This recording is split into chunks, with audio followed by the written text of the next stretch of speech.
Presidents have moral responsibility for the life and death of millions of people. Politics, as usual, is not acceptable for the presidency. I feel entitled to make this statement because when I served in the Senate during the Vietnam War, I spoke truth to power.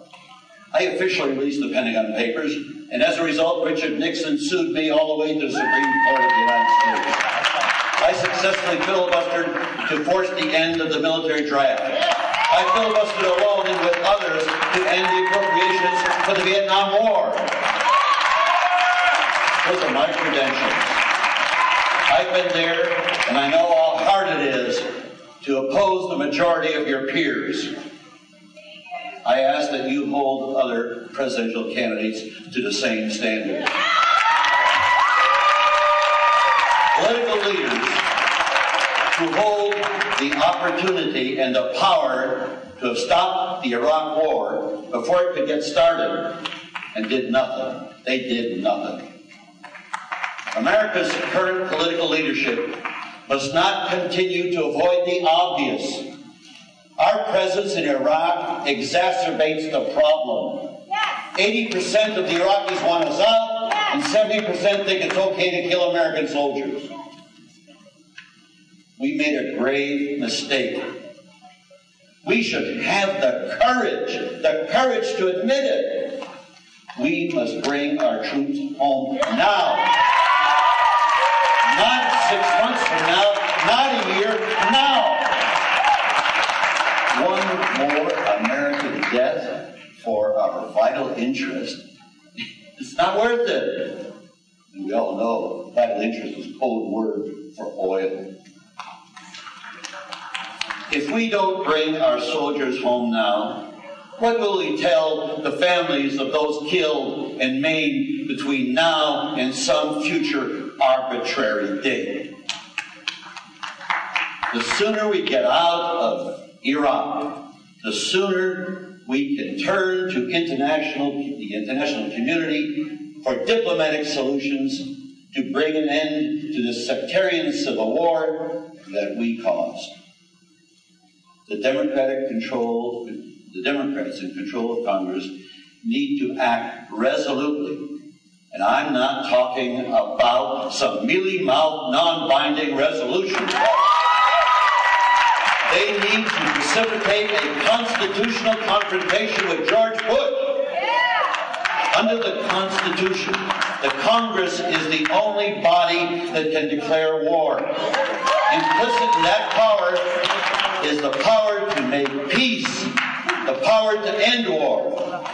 Even the commander-in-chief executing a war is subservient to the Congress's war powers.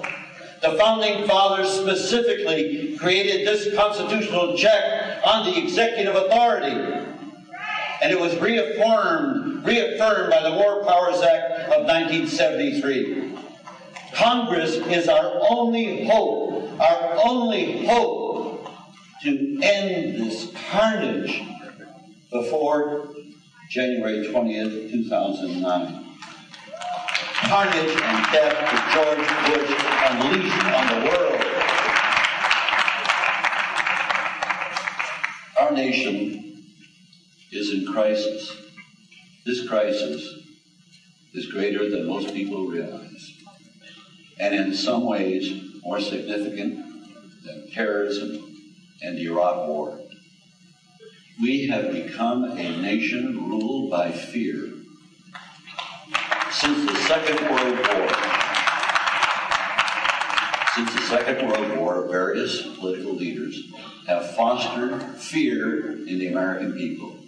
Fear of communism, fear of terrorism, fear of immigrants, fear of people based on race and religion, fear of gays and lesbians in love who just want to get married, fear of people who are just different.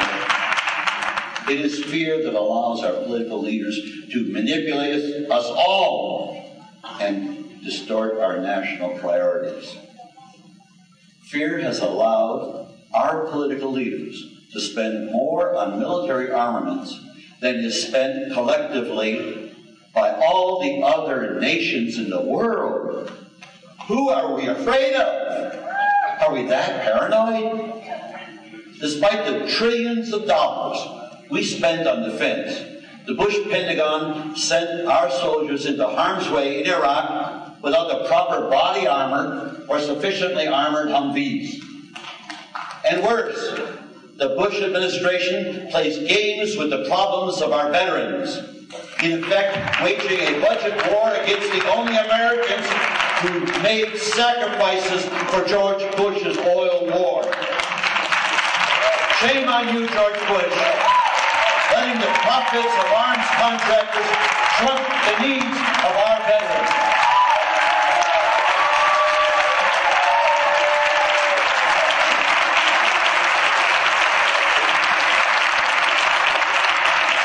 President Eisenhower, upon leaving office, warned of the dangers to democracy posed by a military-industrial complex.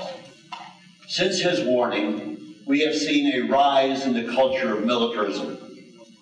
His concern that our foreign policy might be dictated by the financial interest of an immense military establishment and a large arms industry has been fully realized. We should remember a lesson of the First World War. The presence of excessive weaponry in the hands of nation states by itself, all by itself, is sufficient to induce war. The decision to wage the preemptive war in Iraq raises the specter of much deeper problems facing the global community. Nuclear proliferation. On this issue, we should look to ourselves first. The U.S. has more deliverable nuclear devices than the rest of the world combined. One Trident nuclear submarine can hold the entire world hostage. Yet we continue to build more nuclear devices. Who in the world are we prepared to nuke?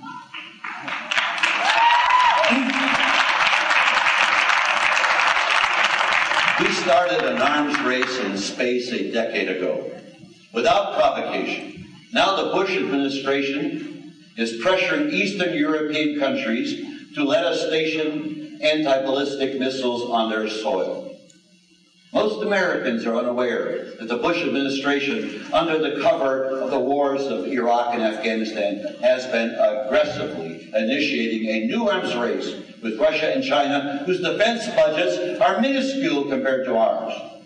Our political leadership, controlled by a military industrialist, insists on pursuing a Cold War strategy in a post-Cold War era.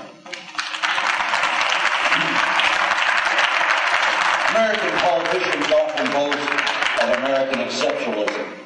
You've heard it from this dais. We are indeed a great nation, one that has made significant contributions to humanity. But our leaders are promoting delusional thinking when boasting that the United States and Americans are superior to the rest of the human race. We are no better than anybody else, and no worse. Unfortunately, the United States is not number one where it counts. There are only two industrialized nations in the world that do not provide health care for their citizens: the United States and South Africa. Despite spending more per capita on health care than any other nation in the world, we rank 37th for overall health performance. The United States ranks 49th in literacy. Time magazine last spring, on the cover, noted that 30% of our students do not graduate from high school, condemning them to a diminished economic existence.